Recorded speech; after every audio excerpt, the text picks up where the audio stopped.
And now, Houston, Texas, make some noise because the time for talk is over. It's time to unleash the fury. We're live. Was he just counting to us? Yeah, like we never do that.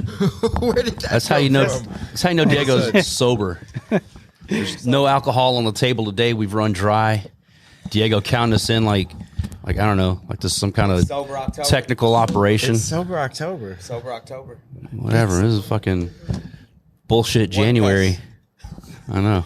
Two for one. Two cuts. Sober October. So how many Jacked many up curse January. We got no liquor on the table. Words, how many curse words does he get this show? None. It's Me? you're going straight cold Zero. turkey. None. Cold turkey. All right. You're not going to say fuck one time. Nope. All right. Hey, we need the soundboard right now with the Family Feud buzzer. So whenever Eric drops an F bomb, Nah. yeah. All right, man. Clean. We'll ad lib the sound effect, Clean. and whenever Eric says for it, me, go for it. I'm clean. Clean. yeah, fair enough, I man. can start texting you that like people aren't turning in shit or No, I put it on. Oh, do not disturb. Ooh, yeah. Hey, I'll find some stuff to drag out a cuss You word. can see this after the podcast, and you'll be able to see how many messages I missed and phone calls because I'm gonna decide to do not disturb today. Look at you taking the show serious today. Got to, man. This Yeah. is my job. Yeah. This is my job. It's my life. This is my life. This is my We're life. going clean. We're trying to get picked up by the Family Life Network. This is my freaking life. Freaking. The I got FLN. between Top Gun on my left and the non-cursing Rick and Eric Garcia over here. That's a great look. That is a Should great I look. should I even should I put it in a red cup and act like I'm Just drinking drink it anything? straight, bro. Just drink I mean, drinking like you're standing outside of 7-Eleven. And you know when Like I'm on the beach getting ready to play a volleyball game. so here's my speech. When you need to Oh. go to a See a live fight, show. you got to see a live show. When you're doing that, you got to Unsolicited. drink. You have to drink and watch a live show. You have to. this is a. If not, you're gonna miss the chance and opportunity to see Josh We're Van. gonna have a guest here in a little bit. Where's he supposed to sit? they're gonna sit Well, David's lap. you know, We don't even got a chair, I got bro. a mic for him, but let me. Is that good? He I can't don't stand know. up the whole All time. right, all we're right. he's gonna cut a Stool or promo something. the entire time he's on. All right, hold on. Diego's trying to push his stool in. Well, Diego, where are you going now? You trying to push? Oh was- Lord! he See, was hey, trying to push the hey, stool he's too busy counting us in 5, 4, 3, 2, 1. He's too busy doing that bullshit to make sure that we've got a chair for our guest. There's another cuss word on the board for When me. it comes to pushing stool, it's gay if you're pushing or getting pushed. Is it more gay if you're the one like doing the insertion? I think, yes. 'Cause it I think feels if like, you're the the if you're the other stool way- pusher, I'm okay. I've got to pick one or the other. It's that guy. Who would you rather be? Who would I rather be? I'd rather be like the guy on the other side of the wall, like not being a part of any of it. Would you rather be the recorder? Man, I'm not playing this game. You and Raheel have the worst games ever. I'm not playing this game with you Would you guys. rather be Your the guy? fetishes. You want to hear which way I would like to take it or something? No, not happening. Would you rather be the giver or the receiver? I'd rather be like on the defense playing safety. I feel like None of the above. Wayne is a power bottom for sure. Like Wayne's gonna back up on that ass. He's not gonna Is sit there. that, there's a name for it? Like Yeah. that's like a position, Yeah. like on the back of a baseball see- card. I So he'd can't be the s- receiver. Yeah, but he's a receiver, but he's Not like willingly, but he's like though. an aggressive receiver. You know, he's down there. He's like, you can't do shit about this. Unconsensual. Fucking Yeah. Consensual. That's called a victim. The victim position. Enough talk about that. Yeah, no, This- it's- Yeah, golly, that's no podcast- laughing matter, you bastards. Now, this podcast is designed to talk about MMA primarily And mustache. And stuff. and you know, mustaches and other topics and other topics. on occasion. I think we've exhausted the other topics with It's our mainly it's sober let's be fair, conversation. It's mainly fists, dicks, and boobs. That's pretty much the majority of what gets talked about in here. Fist. Fists, fighting, dicks. You know where Diego's Diego, going on. yeah, right. And then massages. Massages. You saw that face? I did see that face. What was that face? That was- it's like an aggressive gay man in Montrose at 3 a.m. The last guy coming home to Denny's. Oh, What are we doing? Oddly Yeah, specific. Rich Diego. Ubered that guy home, by the way, whenever it was all said and done. Yeah. I tell you what, it's been Uber. It's been a heck of a week for us. It's been a heck of a 24 hours. It's been a heck of a week for Fury FC this week, man. Oh yeah. Yeah, it's just a lot of injuries. Oh, okay. Sickness. I was gonna say I haven't like heard a lot of the news. That's why I mean, it's that kind of bullshit. The behind the scenes stuff that we don't hear about. We keep it under wraps. Yeah. We try to, you know. Sometimes you learn about fights being canceled without. I know that was probably the first time that's happened to us. What happened? So we found out yesterday through the manager of Josh Walker that his opponent had pulled out. Oh wow. So they called Josh directly and said, "Hey, we're not fighting." No. So evidently the manager had listened to an interview somewhere. When was that interview? I don't know because I couldn't find the I interview. couldn't find it either. And so basically messaged, Eric and I saying, hey, what's going on here? They're saying they're pulling out of the fight. I said I haven't heard a damn No thing. one had told either one of us anything. So now we've got to start trying to find. What was crazy about it is I had just talked to You're supposed to fight Trujillo, right? Luis Garule. Luis is Garule. Garule, supposed that's to right. fight Josh Walker. But what was crazy is I had literally just talked to his coach an hour prior. Yeah. And everything was on point. His flights are booked. His hotel is booked. And then I get this, and then I send that message back to the coach, and he's like, dude, I have no idea what's going on. Let me call him. And then like 30 minutes later, yeah, man, he's out. Well, fucking thanks a lot. Wow. There goes my first curse word. Dang, I didn't even make it. See? Not even 6 minutes. Not even 7 minutes. 6 minutes in. Survey says, "Bing." New Year, same old Garcia. It's all Let's go. Hey, listen, he was right. Until you start talking about the business and all the stuff that goes into it, Yes. it's kind of hard, man. Like, That's what happens. but for that to happen, it's just, and I still don't have an explanation as to why. Well, we'll look at the. We're looking for it, but It's one of those weeks as well. Man, that's really unfortunate because he's like That's one a of our great fight, top bro. prospects, and that was a fight that I know a lot of 8-1 people were versus looking forward to 7-0. seeing. Yeah. yeah, man. So I hope I wish I hope Garule the everything's best. all right. Yeah, I wish him the best. Hope everything's okay. But damn, dude, that Yeah, sucks. hopefully- It's a rough way. It's a hard way to find out about it because no doubt. it's kind of embarrassing. Well, it's not kind of. It's embarrassing when someone messages you about your promotion and you're like, "What's going on?" I don't know. Yeah. What happened? That's beyond your control, though. Yeah, I they mean, understand even that. even the manager didn't know. So I mean, come on, Listen, and that that's kind of shady, man. Yeah, I but mean, I'll say it. That's where running like a high level stand up honest promotion where you have a reputation that you've done the right thing with multiple teams and managers and coaches, that's where this comes into play, where they say, well, we know that's not how they do business, so it had to be something outside of their control. Yeah. And that's exactly what it was. But Yeah. we're diligently looking for a replacement, and we're hoping we can find somebody. And worst case, I've reached out to Garule's camp and said, hey, listen, if it's something that he got injured, if there's a weight issue, if we got to bump this thing to 2-4 and move it 2 weeks, luckily we do run shows pretty much every other weekend. There's other cars that we can just move that over to. Yeah, we'll bump it back. You know, it sucks too because it's one of those situations where we'll have a lot. If we don't get Josh matched up, we'll have a lot of people like, "Oh, how come you couldn't get him matched up?" You know, listen, right now, who wants to come fight Josh Walker on a week's notice? No, he's 8-1. Yeah, Yeah. And number two, the people who would, let's say, want to fight is going to be another Josh Walker, and Josh Walker should actually have the time to prepare correctly for the other guy. It's a big risk now. You're 8 and wins. Yeah, not only that, we have 2-4 pretty much built, 223, 310, and 322. Yeah. And a lot of our flyweights and bantamweights are booked already on those cards. So we'll figure it out. That's the fight game, ain't it?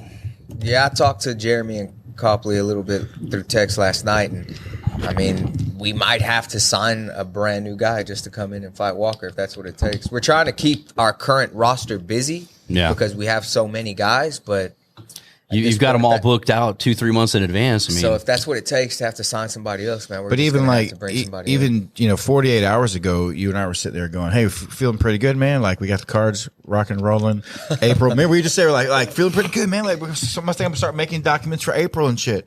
All right, today we're like, fuck, man, we're so far behind on these cards. They're rolling up. I mean, we were in Mexico a week ago, and we're sitting on the beach like, dude, like we got a huge Life is jump easy. start. Yeah, give me another margarita. Yeah, right.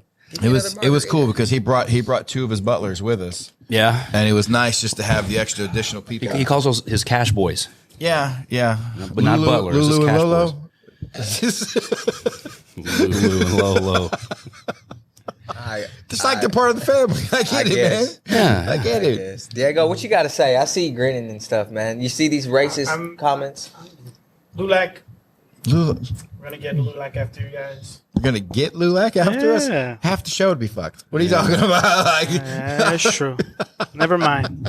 Hey, do not disturb. I know. Yeah, I've got mine on Only on your D&D. phone, Eric man. has his on D&D. You should have yours on D&D as well. Anyway. It is. mine's just Hey. so no one messages me. So So nonetheless, man, it's been Well, I'll say that. I thought mine was on D&D. It's been a There's fucking phone call stressful coming through. 48 hours. it has been. See it? Do not but- disturb on. But but there's as- a call ringing through. This rambling fucking Top Gun over here. That's what I do. with his phone instructions. You're welcome. We ain't talking like fucking iPhones. Listen, I hit the button. Bro, man, it's like on do not disturb, but it's ringing through. I just turned mine off like an adult, guys. I don't know if I can't. I got a privacy screen, so from here I can't even see if it's ringing or not. it's ringing. I don't care. Listen, man, I don't care. It can wait. Next week, that's our big main event, Ultimate as well. Yeah. That place is gonna be rocking, man. Like, I know we'll break down. Well, I won't be here next week with you guys, but I know we'll break down the fights a little bit more next week. But Ultimate as well, man. I'm ready for just the feeling of that building when those two guys walk in, because I mean that's two of historically our biggest ticket pushers in the market. Yeah. Which brings even more stress, honestly, to us because you don't want to get that call this week or next week that one of them got cut, one of them got hurt, this happened, whatever. You One know, of them got We're herpes. kind of at that point now where that's- they shouldn't be training that hard, right? I mean, we're we say close that. enough. School's different, man. Yeah, we say that, but I feel like guys like that are handling business up until the last moment, you know, and it can. And a lot of the times too, it's not even a hard training incident. Floor's wet.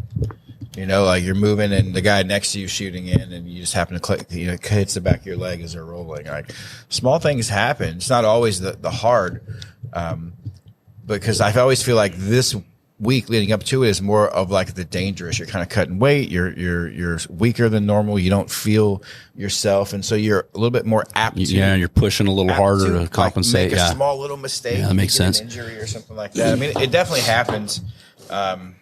There's some schools though, man, who like they go right up. I Until remember like 2 days one time I before, was and they're like, getting ready for a fight and I was rolling with Todd Moore, and it was literally like we were just rolling, and it was the week before the fight, and I was just trying to sweat, and I went to take his back, and he went to sit out, and he just threw an elbow back as he sat out. I didn't even feel it, Yeah. and like I felt it hit, but like I just kept going, and then I just started seeing blood, stitches. Damn. Glued it up, put makeup on it, and weighed in the next week, and still fought. Still bled everywhere. Yeah. Kick ass. Who'd you fight? I think it was Jacob Capelli. I think it was my pro debut, actually. he was trying to give you a disadvantage. Yeah. Todd He Moore was paid trying Todd Moore to bust you open the hard way. That sucks, Todd. Yeah, man. Todd Moore betrayed you. True Maniac. WWE fashion. Shout out to the Maniac Todd Moore, Yeah. Texas OG. man. Texas made Todd Moore, my boy. What's, real quick, I got a question for you because I know what's mine, but what is your biggest pet peeve when matching a card? Like when trying to help match or fill in spots? Like, let's just say, like, let's say I send you the document, the card's 90% made. You see a couple fights you need to match. Then you see the good fights. Right. And then we come into fight week or the week before and we start losing them. And now feature fight lost his opponent or co-main. When you have to start reaching out to guys or when you have to deal with that, what is your biggest pet peeve? Talking to humans. Well, Yeah, well, that's mine. But you know, the thing that stands out most to me about that right away, when I think of that, is that when I call and I'll get the, oh man, we played badminton once together or some shit. Our you know, like our. I can't fight him. I know him. This week I got our teams don't like each other. He told me about Our that. teams one. don't like each other, So we can't fight. So we're not going to fight. This is your opportunity to punch him in the face, legit, legally. The excuse that's Wow. that's a non-reality excuse. Is That's kind of bad. What about you? I think probably my biggest pet peeve is when I get with a couple managers or a manager and they offer up the fight. Okay, man, I got this guy. This is going to be perfect. I said, are you 100% that this guy's going to come in? He can do his medicals. We'll do everything. Before I pitch this fight to the guy who lost his opponent, yeah, man, let's do it. So then I pitched the fight. It's accepted. And then within 24 hours, man, my guy ain't going to be able to do it after all. Yeah. That's the way Yeah. to never get called again. Like, I will never do business with you again. Either that or you pitch a guy, this guy can do it. And then I said, okay, let me confirm on the other end. And then when I go back and I'm like, hey, okay, he's in. And then you don't respond. Yeah. And then it's 2 days, 3 days, and the manager don't respond. And I'm sitting here like, dude, you're wasting my time. Like, I hate when you get those same people who beg you for an opportunity. Or that. Our Dang, I got our about DMs are 20 just pet peeves. stacked of messages of like, hey, I'd love to fight for Fury. I'd love to come out and compete. But then when I present opportunity, you're not ready. well, I'll tell you what. So there's guys like that are at the top of my pet peeve list. But then there's guys like how Josh Van used to be, even like Isaiah Diggs right now.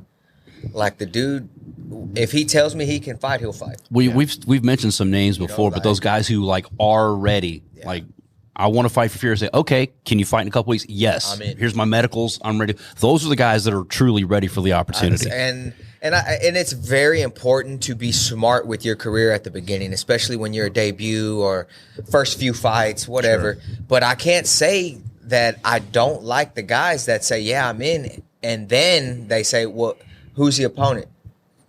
Yeah. Like, if you don't care about who you're fighting, makes it even easier for us. You know, but the guys who are, well, let me go see what he was doing 3 years ago. Let me go watch some footage. Look at his IG and see how he hits pads. Talk to my wife. Those are always my favorites. They're like, how tall is he?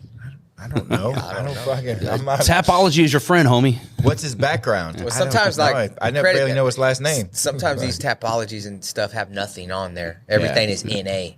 But that too goes back to, who's passing on the info and stuff. I mean, there's no real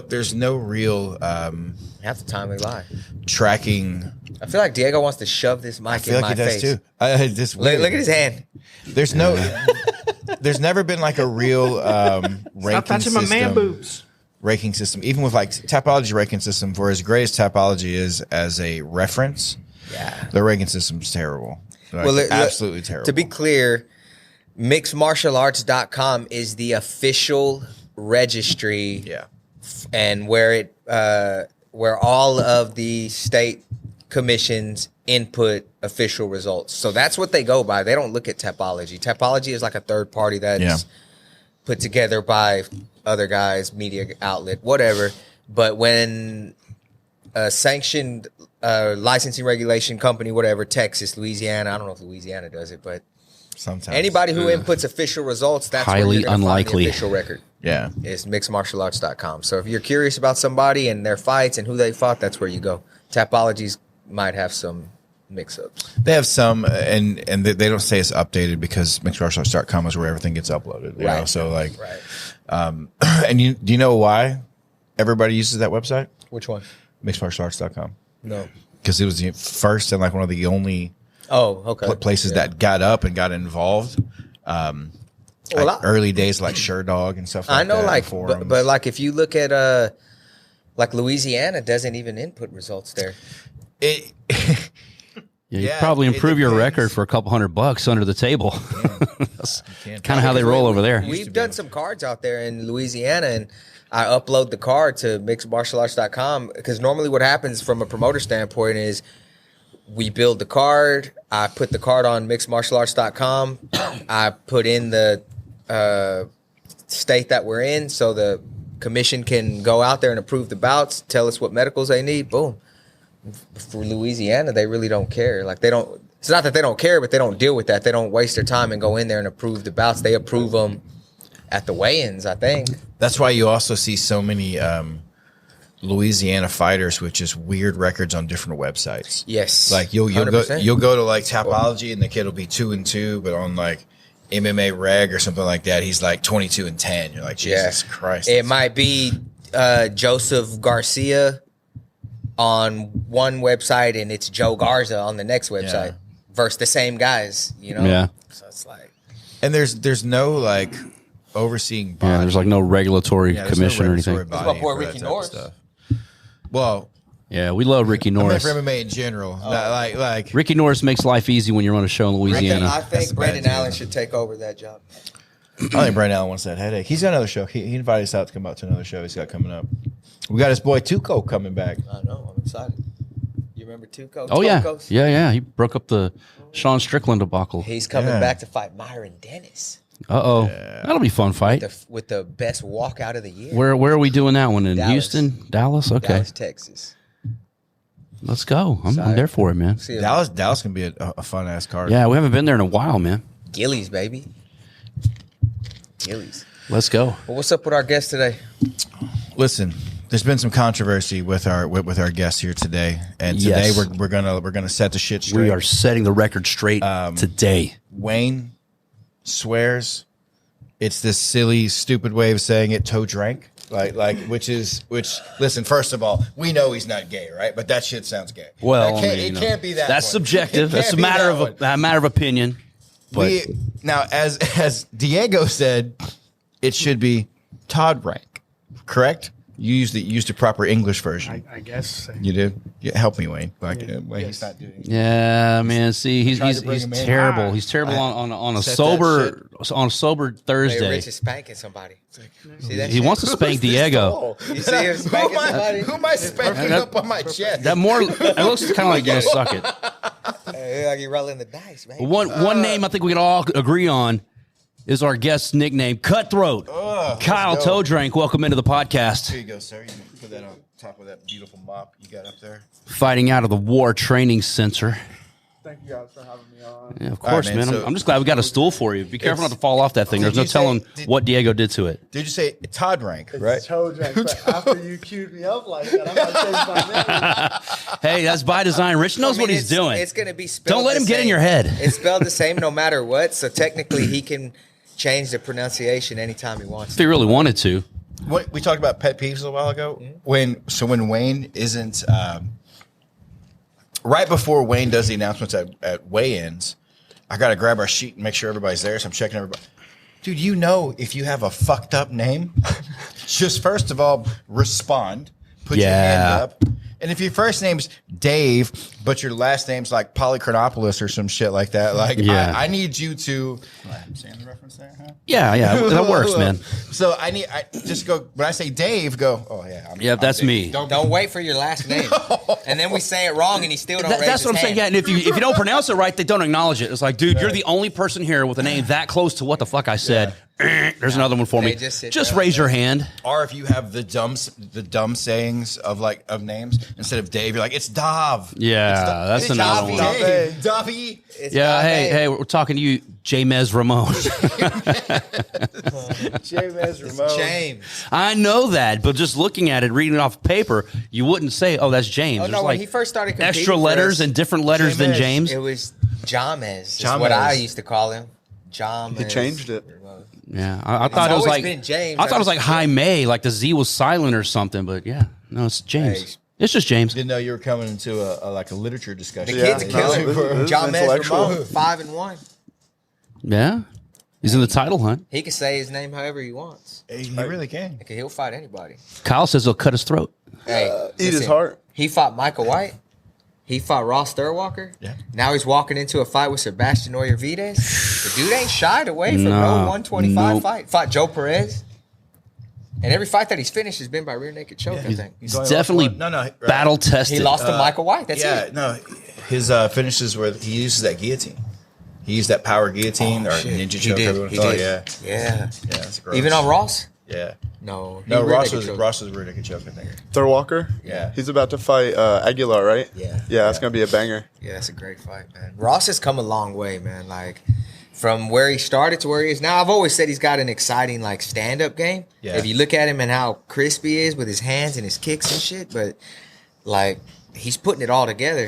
His confidence too, man. Like you, And he you wants can see tough that. fights, like- You can see that 3-4 fight confidence starts to like build up in them, and their entire persona changes. Like when you're sitting there, It's almost like what we've seen him do in Denver, man. Dude, this dude.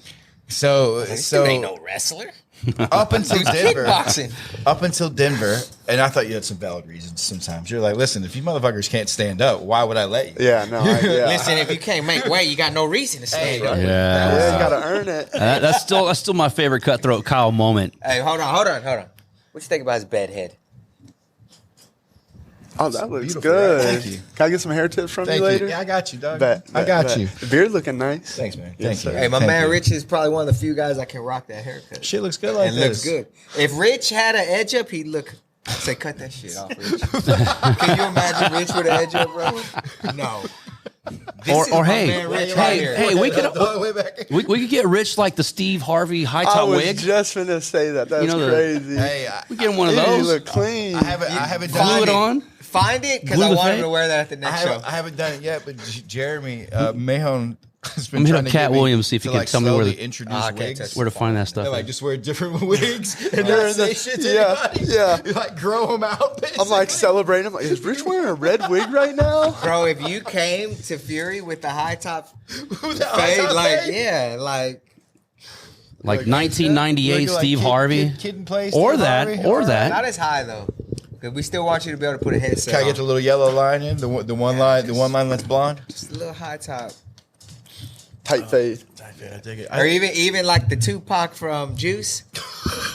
Yeah, man, with a little step on the flat top. Yeah. That's crazy. So in chess, the bishop has a little notch in it, and in that movie, his name was Bishop, Bishop. Yep. so he had that notch in Yep. it. Attention to detail, man. That's right. Tupac, man, he was legend. So where did you grow up at, Kyle? Evansville, Indiana. I was actually just talking to Wayne about that. It's like second or third biggest city in Indiana, which, So like which isn't 26 much. people? Yeah, yeah. It's- yeah. The area is like 280,000 people. And what's crazy is Yves Edwards and Aaron Riley fought there bare knuckle twice, like way back in the day. Yeah, it's like still on YouTube and everything. So yeah, it's like got a good MMA history to it. I've trained with Yves a few times here, and I trained with Aaron a few times there. And I like pass messages back and forth, like, "Oh, how you doing?" Yada yada. So it wasn't sanctioned, probably. Probably not. It's in like a ring. They're wearing like the old school WWE underwear, and they got like the BKFC tape, and you just blood. It was closed fist? Yeah, it was bare knuckle. Yeah, it's a banger of a fight. Look it up Because on. I know here they did like a lot of pancrase stuff at the beginning, right? But it was all open hand. Open hand. Slap fights. Open hand strike. It's more like combat jiu-jitsu. Yeah. the boss rooting. Yeah, stuff like Yeah, that. in Texas you couldn't have closed hands still. Was that sanctioned? 06, 07? No Yeah. sanction. Yeah, they were Wow. sanctioned. Was it Big Greg? No, it was Dickie. It was Dickie Cole. Dickie Cole. Yeah. Back in the day. There's only been like two guys over the entire It's been Dickie and TLR, Greg. Dickie and Greg the whole time, yeah. Yeah. Because I feel like when Sauce Solis started promoting this was the beginning era of Yeah. licensing and regulation in Texas. It was. So he actually helped form some of the licensing stuff back then as far as like how they should put things together. Actually, a guy who gets no credit, and it's not here in Texas, but Dave Oblis in Atlanta. But he created everything out there. He created everything out there, but what came out here was some of that was taken from what they were using. Speaking Like- of Dave, no offense, but if the only thing I remember about that promotion Yeah. is Dana doing Looking for a Fight. Dana did Looking for a Fight there, and Matt Hughes Matt Serra Yeah, Matt wanted Serra. to beat up their ring announcer. Yeah. And they Oh, wow. And Dana ended up signing nobody, and they left. And I don't think they had a very good. Widely considered like one of the worst episodes of Go. Is it on watch that. YouTube? Yes. Should I go watch You this? should go watch that. Find out what not to do as a ring announcer to because not want Matt Serra to kill me. Listen, because it's Matt Hughes. Matt Serra. Matt Serra. Sorry, Yeah, it's yeah. Matt Serra cheering for one of his guys that was fighting, and it's the ring announcer for going the other for guy. the opposite guy. And then he says something to Matt Serra, and Matt Serra's like, man, you need to be more professional. And then they start going at it. Yeah. Well, then when the promoter comes over and says, hey, what's going on? And Matt Serra's like, well, you need to talk to your guy about. Check your boy. You know, and he's like, well, I mean, he kind of said, I'm taking my guy's side. Yeah. And then Matt's response was, well, we know a lot about, I find out a lot about people based on who they hang with or who they support. And that right there said, you know, this is bullshit. We're out. Yeah. So Dana sided with his guy and said, yeah, we're taking They off. did, yeah. So, Fuck you. Fuck your promotion. I mean, how do you do that to Matt Serra and Dana White? It's like, No, not a good idea. like number one, like I wouldn't probably catch you sitting there knowing that Matt's sitting right behind you cheering for the opposite guy. If you're gonna do it, you'll probably do it. I wouldn't do it to antagonize Right. Matt freaking Well- Sarah, you know. I mean, did you watch that episode? Yeah. Am I wrong? No, you're not wrong at all. I mean, that's exactly what happened. I mean, the dude, Dave might run a great promotion out there, you know, and it might be something great for the locals, but I don't think they'll ever see Dana back It was just there. more along the lines of like he's been around a long time, but when I say that he's been around a long time, and most people have never heard of him or his promotion. What's a long time? So like, man, early 2000s, Okay. like 03, 04, 05, somewhere in that range. Like he was around that Salsa Lease time. I want to say he may have even predated that. I think some of the first Renegade shows that I went to were like 2004. Probably 2004, 2005. 'Cause it was Renegades, era. and then Young Guns came after that. Yeah. Yeah.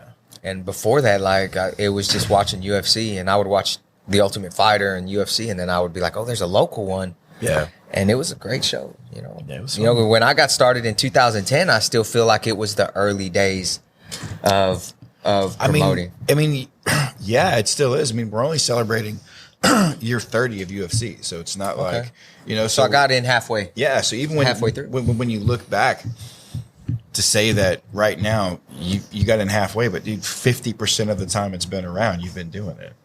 Yeah. So like it's just such an infancy of a sport. Like it's a brand new sport. So we got to do a quinceañera celebration for your career. In December. Yeah. you know Like what that means? UFC 300 type. Eric's going in. Someone's getting railed behind the bean dip at the quinceanera. You know You that's want to what's be the going on. receiver or the giver? No. I Damn, don't want to dude, be that. I'll I'll be Diego, the just camera. Relax. Oh, you want to be the relax. camera? You want to be the I was reporter? just thinking, like, you know, Diego You want to be the over here. reporter? Mexican hat dance. Can we just keep it simple? Damn. Diego the cook over here. When I started doing the shows though, like if you remember at the beginning, I don't remember that it being there was no pro am. It was either all pro or all amateur. Yeah. You know, and there was no drug testing until I think like 2016. I think they started drug testing in Texas. I don't remember when it became okay to do pro-am shows. Do you? I think in like 16, 17. It was recent. It was relatively Oh, recent. no, maybe like I feel- 2015. I was going to say, I feel like it was more recent than that, man. it could because have been. Whenever you It could started, have been. you know, putting the amateurs on the undercard and the pros on the main card, and if we had any swing bouts, it would become an issue. Like, hey, you already did the pro thing. What are your thoughts on that? Like, do you think pro am is a good card for spectators, or do you think all amateur, all pro? I like pro-am. I like a mix. You know, it gives the amateur fighters an opportunity to, you know, maybe get in front of a bigger crowd, get under the lights, and, you know, get a taste of what fight life would be like as a pro. So, I mean, I like it for that reason. Yeah. What do you fought for us at the amateur level, and now you're fighting pro?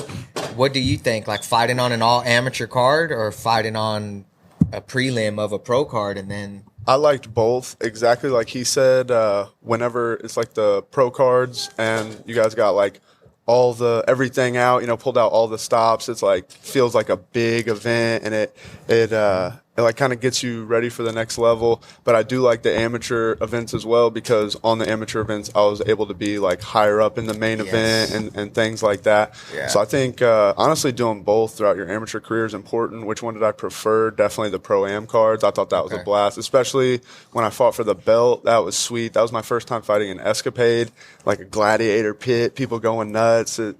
Going to a live Fury event is crazy. You got to check them out. From a fighter. That's Diego's aspect. line, I know, man. I know. That's why I threw it in You're there. going to get sued.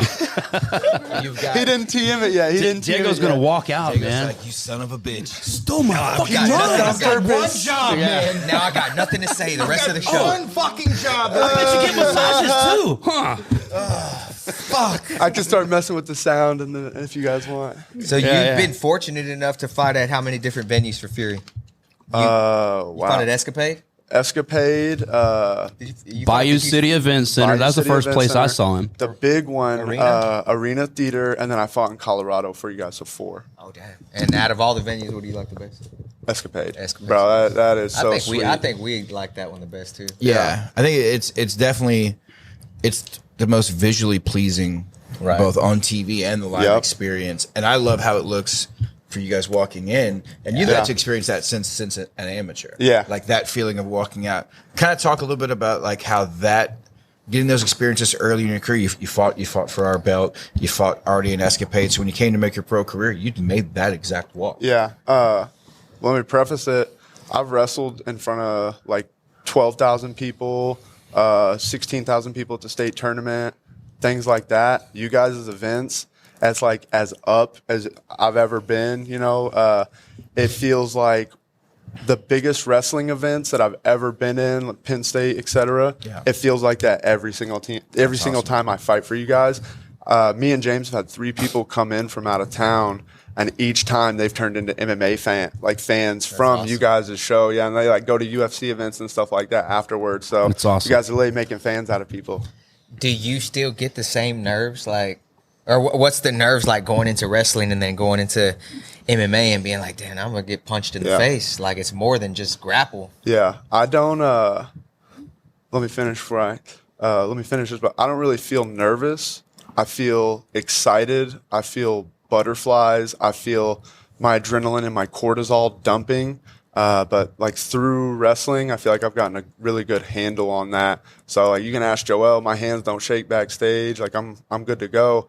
Especially when I hit the tunnel and I see the person, I'm just like locked in, and that's where you see me like smile sometimes or like whatever. But yeah, no, college wrestling and some of the bigger events that I've been in prepared me immensely, especially emotionally. Like you said, like back in the day, freshman year of high school, I would get nervous as hell. Like I wouldn't be able to wrestle even to my potential because of how nervous I would be. What got you started in wrestling? MMA. I started karate when I was 7. I did karate 7. Thank you. Oh, thank you. Thank you. Thank you for this matchup. Diego, what do they tell you? at Try to the keep everything massage professional and PC Yeah, around. I know. All right, so you're a karate guy.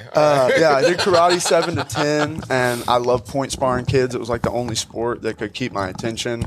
And when I was 11, I saw Rampage Jackson versus Chuck Liddell 2, and I loved it. And they were talking about how Chuck Liddell wrestled in Cal. Makes me feel old, man. spot? Me too. Golly.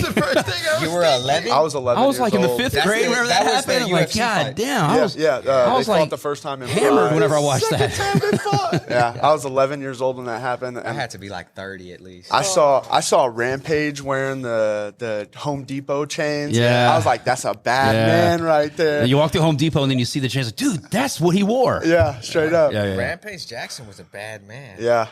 He really you was, started man. wrestling I miss at what personalities age? like that. 14. 14? So the you kind town of started later. Yeah, the town we lived in didn't have wrestling, and then we moved about when I was 14, and they did. So as soon as I could, I hopped on the wrestling mat.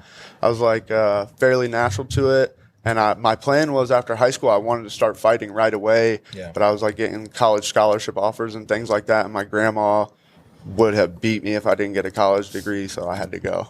And it ended awesome. up working out great though. Sounds like a good grandma. Yeah, she's Did you the grew mom. up with your grandma? Yeah, on and off. She hated my post-fight interviews. I just did. I'm sure. I just did. I'm sure. Hey, It's like, listen, it's not if the she way that hated it, happens. there's a lot of people that loved it. bro. Yeah, factual. There's a lot That's of one people thing during that the loved post fight interviews. Whenever like Kyle is a perfect example. Like whenever he's in the moment, he's feeling it and F bomb, boom, boom, boom. Like man, there's somebody watching at home that's gonna be like, what? Yeah, What yeah. are you? Why are you saying that stuff on the My air? brother had my nephews, Brody and Luke, watching, and he said, "All right, guys, I think he's going to talk about God." And then I started going in, and he just turned it off. So, Grandma David, if you're watching, shout out to God. Hey, imagine the Man. guys like that get super emotional after and they start giving thanks to the other woman that they're with. Yeah. Oh no. I'm about to come knock your boots right now. Kyle's just over there like, yeah, man, I fuck started his face, you know, like I fucked that dude up real bad. I was going to rape him at the end, but hey, all glory to God. Man, Well, I I mean, get- what's better, that or like they start off, hey, first off, all glory to my Lord and Savior. But yeah, man, I fucked that dude up in the first round. But we had a guy on Submission Hunter years back, and Eric and I, we kind of had like, these running jokes, and he's, kind of a religious guy, but he like win his match, he was like, fuck yeah, raw! And he's like in the camera and stuff. It's like, we had like these jokes off camera, like, yeah, all glory to God. Fuck yeah, I kicked this fucking ass. Yeah. You know what I'm talking about. As long as he goes home and gets on his knees and asks for forgiveness. Yeah, exactly, It was right. the moment, Lord. Listen, none of us are perfect. And we are not. And we are not. So my grandpa is a pastor, and and when I got home, that's the conversation that he had with me.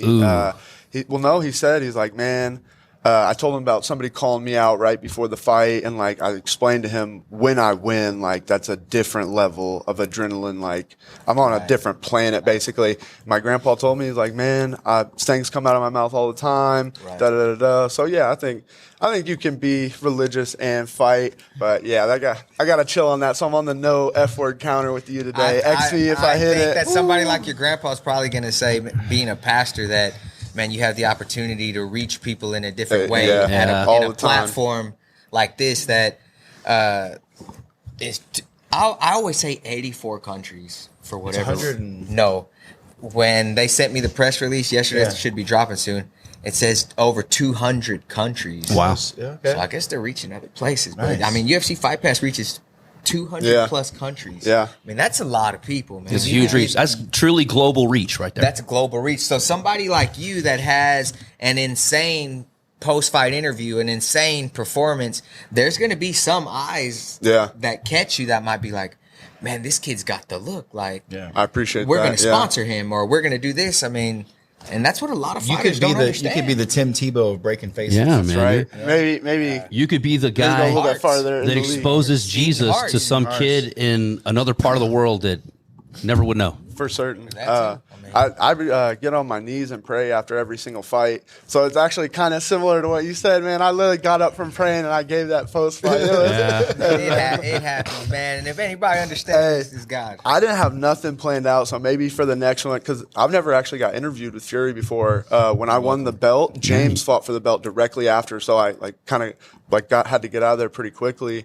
So maybe next time I'll have something ready to go. Especially when we start the pro portion of the card, like if you don't get a finish, then we normally don't interview. That's the criteria. Finishes, even on the prelims, if we have time. It just depends on time. Yeah. Main card for sure. All finishes are going to get a Makes sense. But I mean, how could we not give the Twister finish an interview? Yeah. That was a appreciate y'all. spectacular. I appreciate So y'all. I guess you Spectacular picked up debut. your third Submission of the year, submission right? of the year. Yes, sir. I got That's the insane. 4 Ounces of Freedom podcast submission of the year. I got this one, and then I got the War submission of the year. And he should have got the UFC Fight Pass submission of the year. Yeah. Well, the only reason it I wasn't know. is because It was a prelim. It was a prelim fight. Yeah. That's why. Because I They showed took him from main card. I showed Walker because Walker's a big wrestling fan as well, so it's like perfect. he knows for this who you are. wrestling. That was a shoo-in, yeah. He does. Yeah, he does was know like, who you are. fuck, if that was only. I'm like, yeah. Yeah.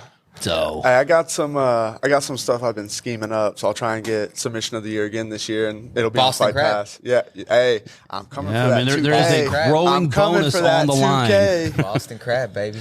Hey, so you've mentioned your partner James a few times, and kind of tell us you guys were on a wrestling program. Yes, sir. Over at War, and kind of tell us a bit about the program, how you guys got together, and how you guys work together. So James and I came down here in 2020, and I came down here in 2020, and a year later, James was like, you know what, I want to fight, I want to do this. So he moved in with me and Mike Moore, which is who I was living with at the time, and we just started getting that program going, and then Mike ended up moving to San Diego. And we inherited the wrestling program from him, and it was already up and going. We had like 20 something kids, maybe 30 something kids. But this last summer we had 65 kids on roster. Awesome, wow, man. Amazing. Yeah, and then we've only been growing every single year. We've grown more. We had 2 Fargo All-Americans 2 years ago, which is the biggest high school wrestling tournament in the country. We actually had tied for the most out of any club in Texas 4 Fargo All-Americans that year. So, yeah, numbers are doing great. Performance is doing great. We got Kyle Liu, who won a state title last year. He's going to be trying to win another state title this year. And actually, I think we've sent 5 kids Division I in the 4 years that we've run this program. So, it's been going great. So you're a great example of what I like to tell both parents and athletes and students, especially young ones, of why wrestling is so important. And a lot of it, whether you realize it or not, comes across. You can see it in people's personalities, and you can see it in their drive to do things. Kind of talked a little bit about like how wrestling has been important to you in your life and like maybe how it changed you so much. Yeah. So I'm going to start by saying this, take a little different approach. I don't know what that means, Brian. That's our producer extraordinaire, Ruining the show, Brian Duvall, interrupting. Are you Cutthroat Kyle Todrank? Are you milking somebody? That's what it looks like. What is air titties? What is it? Oh yeah. Appreciate you. Hey, gay money too. He'll take gay money too. This is money too. We're open. This is big money right here. I don't know. This is like. Show is a fucking train wreck. Could you milk? Hey, it's off the rails. Could you milk me, Greg? That's what I thought of when he started doing that. I was like, what is this, Brian? You can milk anything. Take it the direction you were going to take it, Yes. good sir. Dude, wrestling has some of the most psycho people and some of the worst fans you've ever been around. Like critical? But Critique yeah, wise? yes, like online Worse than forums, BJJ? No, I think so. I think so. It's up there. Online forums going in, and then you guys know a lot of wrestlers come in with the mentality, well, I don't got to do anything else. I'll just wrestle him, and like nobody wants to see that. That's boring. So now let me get into hyping up wrestling. The discipline, learning how to cut weight in a healthy way, what it does for your mentality, exactly like you said. I feel like I'm ready for anything that happens in a fight because it's like kind of a slow, not a slower pace, but a different pace. Wrestling is a 7-minute sprint. And you come off the mat almost every match in college ready to like throw up because you're wrestling the state champ or whatever. So, wrestling as far as being a vehicle can get you really far in life, teaches you hard work. MMA especially, you can control the battlefield of the fight. But, there's a lot that people don't talk about that's like bad with it too, because most people, like you said, start when they're 5 and they're like indoctrinated into the sport, and it's like there's some weirdos in the sport for certain. I was around a good amount of them.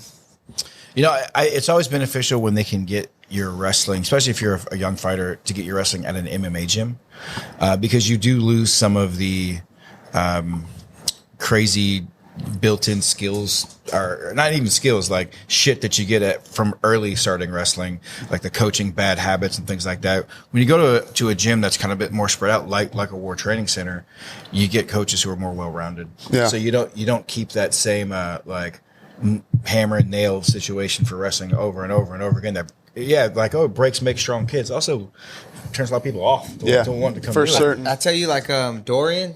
Oh my gosh, dude, that kid's a phenom, my son bro. wrestled with Dorian from like maybe 5 years old, and Dorian stuck with it. And my son was there like from 5 to maybe 10 years old, and then he left, and Dorian stayed with it. Yeah. So he's somebody you get to train with on the regular. Yeah. So me and Dorian, our last training session, we did 90 minutes of no-gi live situations, and there was at no point either of us stopped moving. Like, how old is he now? Scramble. 18, yeah. Is he looking to make that transition? I think so. I think they want to do a few more things with wrestling and jiu-jitsu while he's in high school, and then post-high school. Senior, Because I know he's been doing some sparring and some kickboxing and things like that. His pad work is as clean as can be. So I think he'll be making that transition in the next coming years.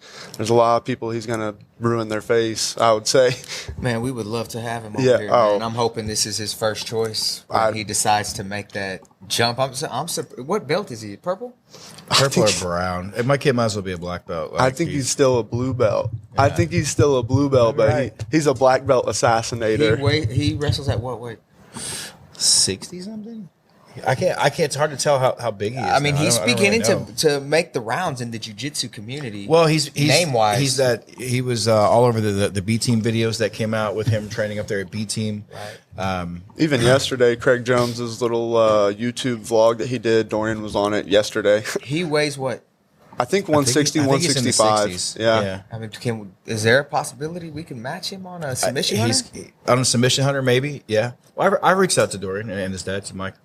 So Mike used to train with us over at Travis's from time to time. Yeah. Years ago. Like Is that strong as shit? Mike's strong. Yeah. Still, too. Yeah. Also a black belt. Yeah. Yeah. I'm grateful to have them as training partners. I got to coach Dorian early on in wrestling, and then as he started to like blow up in jiu-jitsu, I was like, hold on, you've been like keeping this from me. Show me. So he got to coach me very recently. The dude, that kid's world class, legitimately. When you see some of the recognition he's getting as far as like on the grappling scene of it, do you ever look at knowing your grappling background, like maybe dabbling in both, like doing a couple sub hunters or keeping your fighting going? I was supposed to do Sub Hunter Pro 2 years ago, and I got strep throat and the flu at the same time, and it caused like a little rash, like Hamzat Chimaev just had actually.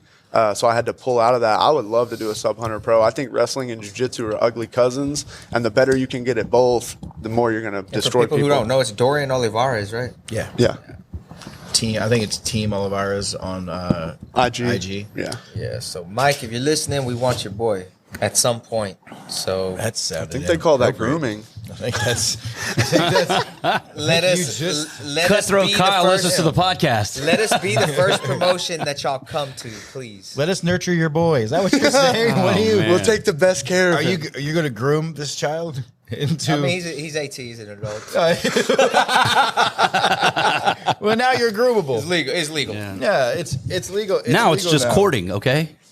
So you just recently had your first pro fight. Yeah. Picked up a submission of the year, but you had a last minute opponent change. Yeah. And went up a weight class. Yep. Kind of talk to us a little bit about. A lot of fighters and teams would have been like, "Oh, we're just not going to fight. Too many changes going on." Yeah. Talk to us a little bit about your mentality when you were hearing this is going to change or this is going to change, And also, ultimately, if you decide like if you're fighting or you're not fighting, or if that's something you let your coaches do. You're not managed, right? Or you have a manager? I'm not managed Not yet. Okay. Yeah, I there's a direction I'm going with that for certain, but I'm with that. So I was going against a guy who was a boxer and kind of a sport jiu-jitsu guy, orthodox. 4 weeks out, his kid got into some kind of accident, stuff like that. I totally get it. I totally understand that. So then I switched to 4 weeks out. I switched to a 6'1" southpaw. Completely different fight, and that's who I trained for the last 4 weeks. CJ Henney, I think his name is. Yeah, Henney. And he got hospitalized the night before trying to cut weight. So again, I kind of get that, like that's something serious. So my teammate Luke had a really bad back injury and pulled out against the fight at 155. You guys, smart enough, had that guy weigh in at 160 just in case. I get up at 5 a.m. and do a weight cut before every single weigh-in that we do. I had just got done with my 5 a.m. weight cut. I got out of the shower. I stepped on the scale, 145.6. Like, let's go. James says, "Is Copley on the phone? They want you to fight at 160. So if you want to fight, like, eat your shit now. Eat your stuff now." So I grabbed the post meal that I had and all the fruit that I had, and I just started going to town. Came in, weighed in 155.6 and got the dub. I didn't like how that guy was talking about Luke, calling him a clown on his Instagram, and saying... Is this stuff you saw before you weighed Yeah, in? yeah. Okay. I accepted the fight already on the way up because it was my pro debut. Right. I did 2 back-to-back fight camps For before amateur that fights. where the guys pulled out. Yeah. So I had just done 18 weeks of fight camps. I was fighting somebody. Right. And then I looked this dude up, and he was talking bad about my teammates. I was like, all right, let's get it popping. It was a little bit personal when I got in there. But, man, the first round, my feet felt like they were in cement a little bit. You know what I mean? Like, and so I know when I feel that, it's like, okay, it's not going to flow today. I have to fall back onto my programs, onto my systems, jab, cross, hook, whatever. And so, yeah, ugly first round. I knew I was going to gas him out because I have the best gas tank of anyone I've seen. And second round, he was looking at me like this, and that's when I started smiling. And then he tried to smile, but I already saw the look in his eyes, and I knew he was done. I remember we noticed that. We noticed that and we called it out whenever it happened. Look at Kyle. The first few seconds of that fight, He actually came running and threw a flying knee. Sprinted flying knee, and it dude. almost took you back. I know, I know. The way y'all fell. Yeah, early on. And you could see you kind of like, well, fuck, we just got here, dog. Yep, literally. You can like slow-mo the video too. I always sprint at my opponent and I slipped, and I swear, like, I was meant to slip, because if I hadn't, that might have connected. Yeah, I saw him. I tried to throw a teep, and he kind of got caught on my foot. Immediately took my back, turned around, got him up against the fence, which his coaches did a great job of calling out. I was walking him over, like, he's trying to get you on the fence. That's head position, smash. And yeah, he stood up, and then we took a break, and that's when I felt, I was like, man, my feet feel like they're 40 pounds. Damn, man. It's like 70% of the time I'll feel like free in there, like I'm floating, like it's amazing. But then the other 30, it feels like that. Like all that stuff that you went through on weigh-in day, like I don't think people understand from both the fighter perspective and the promotion perspective how much crap like we both had to circle through just to make sure that fight happened amongst everybody else that still had to weigh in and do stuff. And here I'm like, this is just one fight. Yeah, I got to call this dude's coach. Yeah. I got to call the other one and make sure that they're good with the fight. Because like he had to at some point say, damn, I'm about to fight this damn college undefeated young wrestler stud that was their champion as an amateur. This is a totally different fight for me too. Yeah, shout out to him for taking it. Yeah, so shout out to him for taking it, even though, like, from his standpoint, I would have been like, well, man, this dude's about to fight at 145. I'm 160. I got the advantage. That's kind of lose-lose a little bit too, though. You get beat by a 45er. Yeah, it is. But, like, even for somebody like you, like, I could have seen 10 other featherweights in your position that would have said, nah, man, we're going to have to pass. I appreciate like, that. This dude is 15 pounds heavier. We already cut weight. We'll just wait for the next card. But this dude said, man, I'm taking it. And not only did he take it, but he finished with a twister and got submission of the year, man. Like, I mean, that's the definition of capitalizing on opportunity. I appreciate that greatly. Fortune favors the bold. And it's crazy. 2 years ago, I wrote that I wanted to be the Fury Amateur Champion on my goals list for WAR.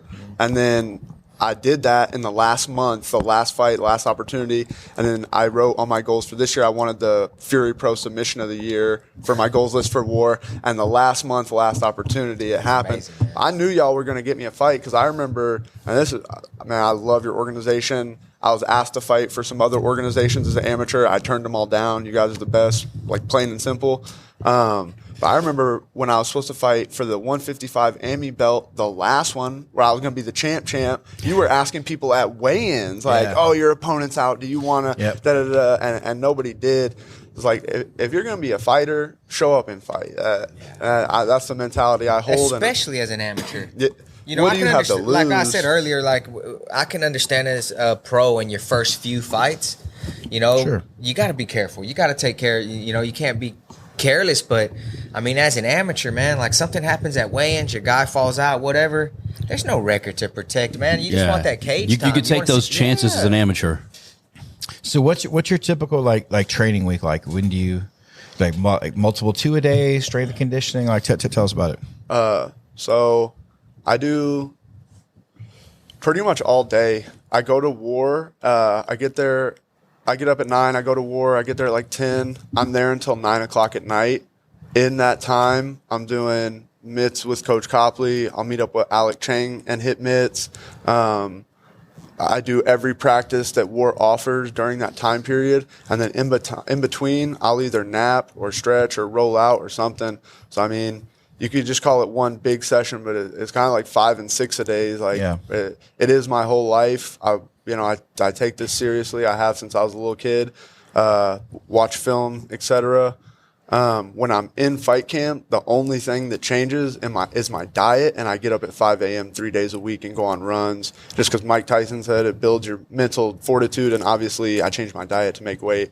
So yeah, this is my whole life. It's all I do. I'm happy to be here on the podcast talking about what I do.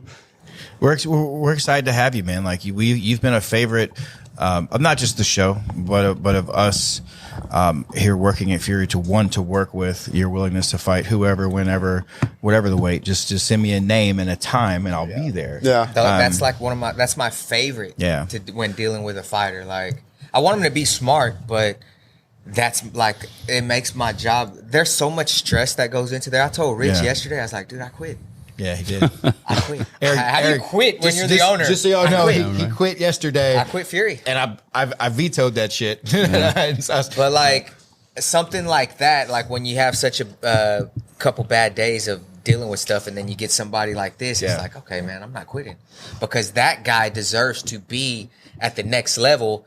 And if I can't play a role in that, I won't be able to play a role in that if I stop doing this. And he deserves that. Somebody like him deserves that. So I'm doing it. Genuinely, you guys, like, real as can be, you guys helped me change my life. I tell people all the time, you want to be with Fury Fighting. Like, if you want to do this, you want to be here. And you guys said your inboxes are full. Yeah. Some of my college wrestling friends, some of my like fighter friends, like, how can I get in with Fury? Da da da da da. Send them. Yeah. Send them. We got some guys over at UFC Fight Pass who love college wrestlers. I can funnel you guys. They love college wrestlers. Yeah, we'll take all the college wrestlers that you have. What I was gonna say is one thing that you did, early in your career, toward the end of your amateur career, we kind of gave your coaches a little bit of buff about like, hey man, tell them to stop fucking wrestling everybody. Like we got it. You're a good wrestler, and we get it. Hippo, whatever, didn't make weight, didn't deserve to stand up. That's right. Like I totally respect that and love that. But also it became like, can we see something? Like we know that you can smash and dominate. And dude, you strolled into Denver, and this fucking dude starts reeling off head kicks. Like I want to say he spammed like 3 in a row. And all of a sudden we're like, this dude's a striker now? Yeah. Hey, Where Bruce did this did the come same from? thing. Bruce did the same thing, man. Yeah. So imagine their frustration when you got a guy who is like a point sparring state finalist in karate. I have some amateur boxing fights. I went to a split decision with the Louisiana Golden Glove champ in boxing. Like I have all this skill on my feet, and I just didn't show it for like 3 fights in a row. Jeremy, when I did the twister, Jeremy Lilly, we like hugged each other, and he was like, I was going to kick your ass because you weren't boxing. And but then I got submission of the year, so it didn't matter. It's shout out cool, Jeremy man. Mahone. Dude, he's the best. I think one of the things that you see, for me, every time I get a high level wrestler, or even a good wrestler, so when you can rely on that wrestling, you end up seeing a corner eventually get turned, because in the beginning you're like, fuck, I can take it down. You don't have to hit me in the face. Cool. Yeah. Well, then what happens is you start running into another Kyle Todrank. Yeah. And you're like, well, now I can't take this fucking guy down. What do I do now? But also there's a willingness to engage when you can wrestle. And if you've watched like you and Bruce lately, and it's something I really push for, like, listen, the worst comes to worst. Throw your flying knee, throw your fucking spinning shit. If worst happens, you're in a scramble. Yeah. Fuck, man, you're good. Yeah. Like, you'll be okay.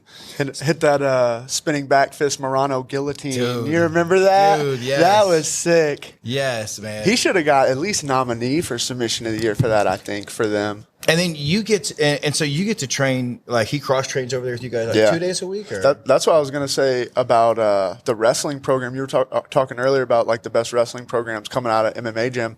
Imagine you're like a high school kid and you look in the other room and you see Trevin Giles and Alex Morano sparring. That's a fight night main event, legitimately. Yeah, so imagine you bring Zach Reese in there too now. For real. So yeah, we got some of the best dudes in the world in our gym, and I'm so grateful to get to train with them. Trevin has really shown me the way as far as like fighting and stand up and mentality and things like that. I'm fully confident he's one of the best people in the world. Trevin was my 185 AMI champ at one point. Yeah. One of like 3 people or one of like 9 people to have wins at 3 different weight classes: 205, 85, and 70. Yeah, he's a dog, man. He'll go down the record books for sure. He fought. Remember Christian Sutton, the other one from Gracie Baja? Yeah. I forgot what his nickname was. Not Rasta, but no. Him and Trevin had a banger fight in my promotion. We're talking about OG stories. Alex Morano, one of his favorite stories. He fought a dude that bit him. And then the dude tried to fight you in the back because he gave his tickets to his friends or something like that. Rashid Abdul. Hey, Morano loves that story. I've heard it like 3 times. Yes, and actually he went in on Jay, on Jace, who was my partner back then. And then when he went in on Jace, like, all of Houston went in on him. Yeah. And like it was a wrap. Hey, you was a fighter too. You were like, "What's up?" That was my second show ever. It was a wrap. And Yeah, shit what was, am I shit was getting going down into? backstage. You know what's man, like, crazy is that dude hit me up like in the last 6 months on IG asking for a fight. Get me in there. And I didn't even respond. I'm Nah, like, come no on, way. man. Out of respect for my boy, 2 fights. You fight in there, and then we fight backstage. I'm not dealing with that kind of nonsense. And like we were a young promotion back then, so stuff like and not that stuff like that can't still happen, but we kind of got it more under wraps now. Like we don't have to put up with that crap. Like Nah, for dude, sure you not. you disrespect, you're out. Yeah. You won't get another call. That's just how it is. I've seen a few fights in the crowd, but I feel like that's any MMA Oh, or that fight happens at the event. UFC, man. Yeah, Dude, yeah. We've was been to the some last- UFC fights and Yeah. like, dude, you're brawling in the aisle next to us, and There's like so much tea in the arena. Oh, like, dude. that happens at the movies after Rocky IV, man. Yeah. People get in fights. my brother will grab me after fights, like, "Let's go." I'm like, "Yeah, You're like, calm the fuck down. yeah." I just got done fighting. yeah, bro, like leave me alone. Yeah. Leave me alone. What do you think about like these guys like Bo Nickel and that are in the I love UFC it. now? Yeah, I love it. I think the more superstars there can be in the UFC, the better it is for everyone involved, right? The rising tides raise all ships, etc. Like, I love seeing new superstars emerge in the UFC because I know there's a piece for the pie, and I want to be the next superstar, etc. So I love seeing these dudes have success. I was actually surprised by his stand up. He's getting better. smoked, dude. It's getting better. You bring it up all the time on the podcast, Rich. It's like if they're scared of the takedown, you can really do whatever to them until you get that takedown or whatever. I feel like that dude was really overthinking the wrestling and he got starched. Bo's got a best friend that recently signed for us, Anthony Cassar. Cassar, yeah. Yeah, so your teammate has accepted, James has accepted a fight for him for March 10th, and we already got the go on Cassar's in pending James's Fight coming up.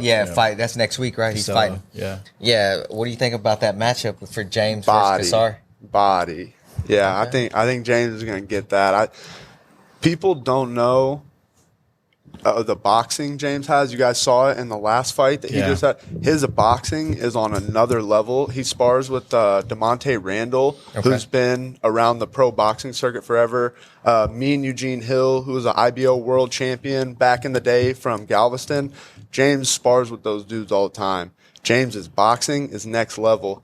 What people also don't know, James was trained by Sergey Katayev, who was a combat sambo world champion. So from the time James was like 13 years old, this combat sambo, which you see Khabib and all these guys blowing up with combat sambo, this combat sambo world champion who was a Olympic coach for Russia, or a world coach for Russia. I don't want to mess that up. He's a master of sport.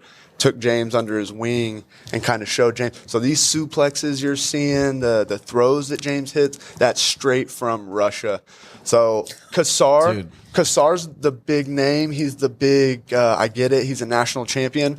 But when you take James's roundabout skills in this sport, his boxing and the Russian wrestling that he has, it's a bad fight for a guy like Cassar, in my opinion. Cassar's good, and he does For certain. He's a national champion. Well, he has. It's hard sometimes when I think about how do you weigh different victories and titles, because you look at someone like James, he's got a list of things that accolades he's achieved. Credentials, yeah. High school national champion. Fargo, was he two-time Fargo, right? Fargo national champion, Yeah. 2-time All-American at Fargo. And then in college, he was the U23 All-American 2 times as well.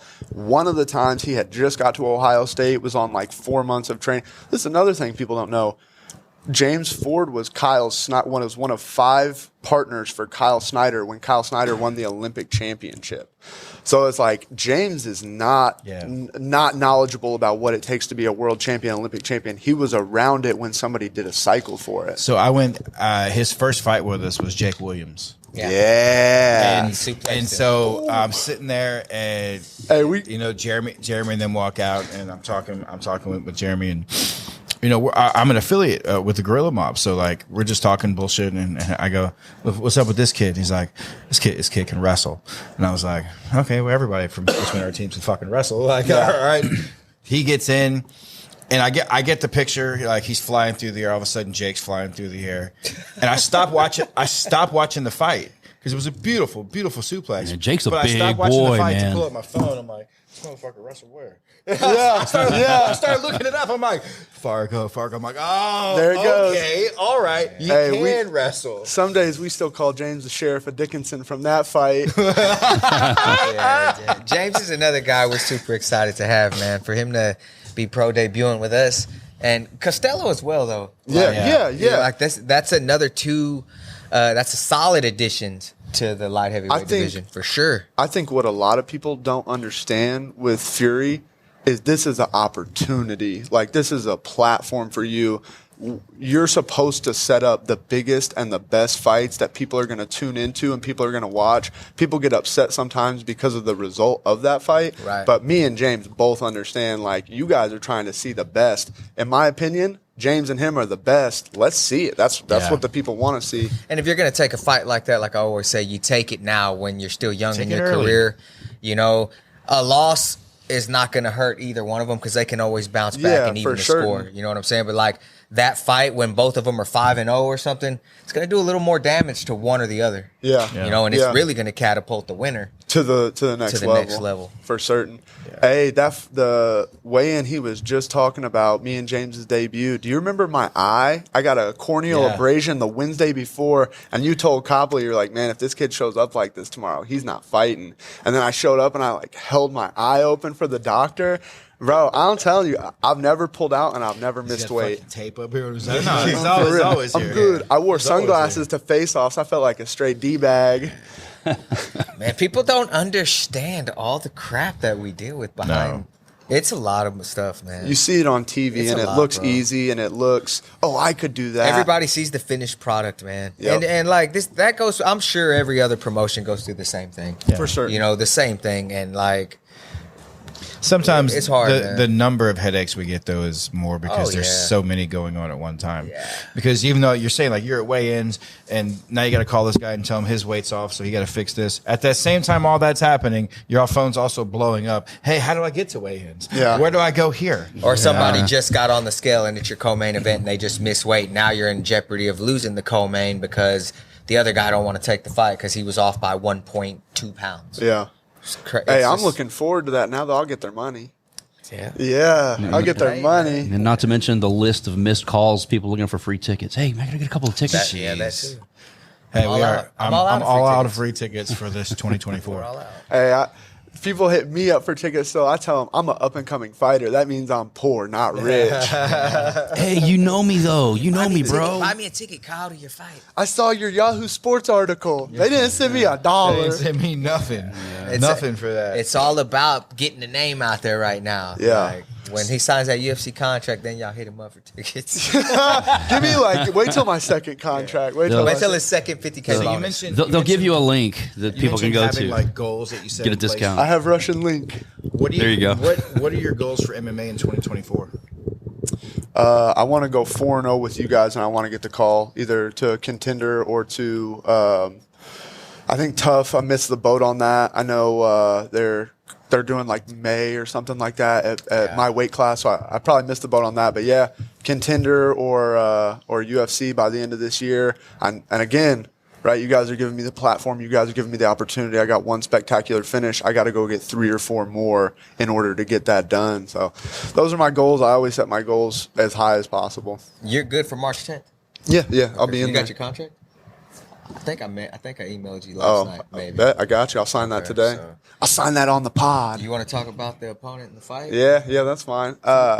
Jacob Berry. That's who I'm fighting, right? Yeah, Jacob. Oh, wow. Yeah, Jacob Berry called me out 2 days before my last fight. I did not like that he did that. I think he's got some solid stand-up. He's shown a little bit more grappling in his last fight, but I think I'm a freight train, to be honest with you. That's a good fight against somebody who's, 3-1?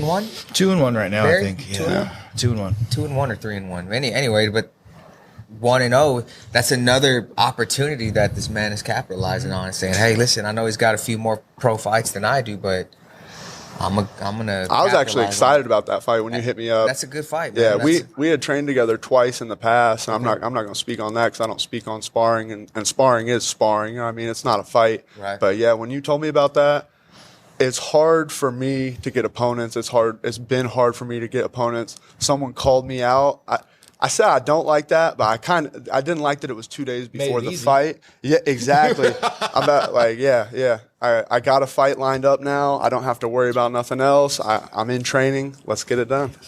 And Jacob's a solid guy, like, so obviously there should be no animosity going into this. Y'all go in there, handle business, and it's going to do wonders for the winner. Like, it's another. I'm curious, training with him, and when I see him, he has been like cool. I was curious as to why he called me out, but I don't take things like that personally. This is the fight game. Like I said, we're here to set up fights. Let's do it. I'm assuming then, having some sparring sessions and the call out, he probably thinks he sees something you take advantage of. Yeah, I think the same thing. So March 10, tune in and find out.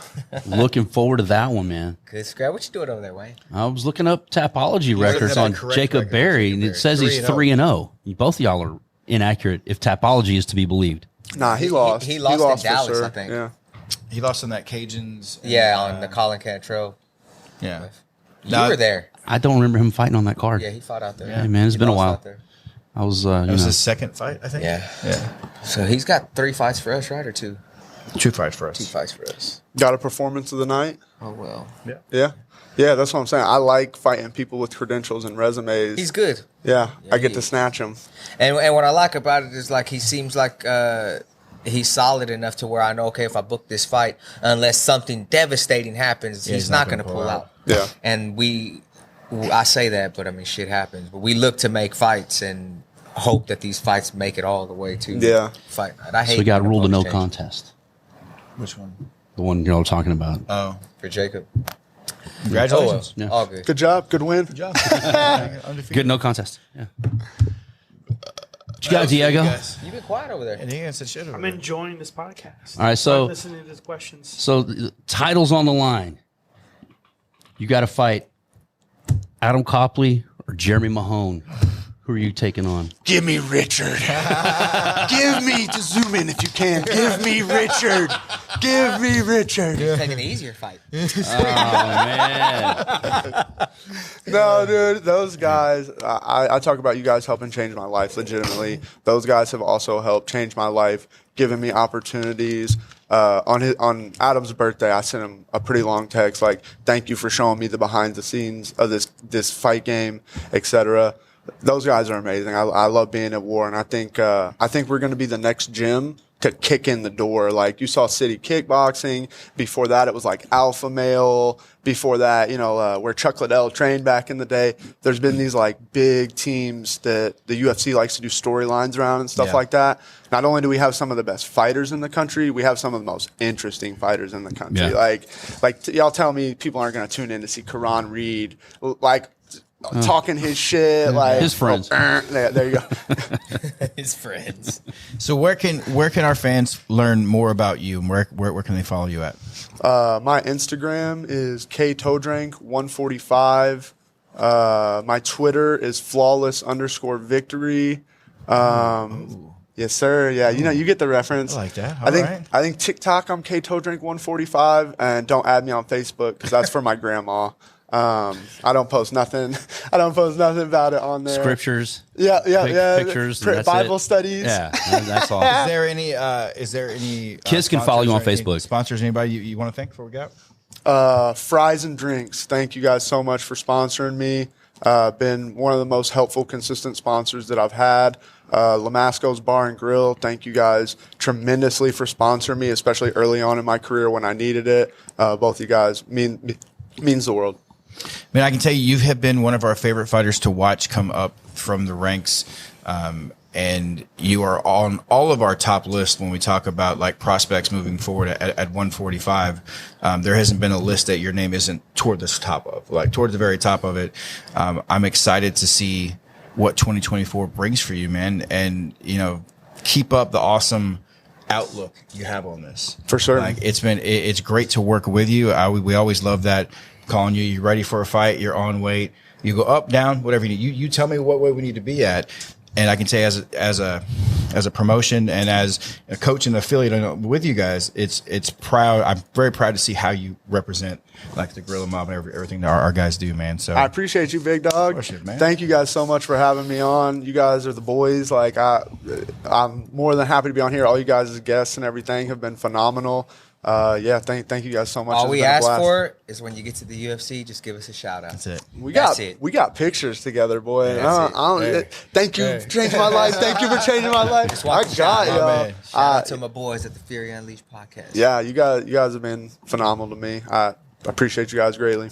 Awesome, man. Wayne, it's on you, baby. Hey, thanks to the Fury FC featherweight prospect cutthroat Kyle Todrank for being here. Hey, guys, the time for talk is over. This has been Fury Unleashed. Sober monkey.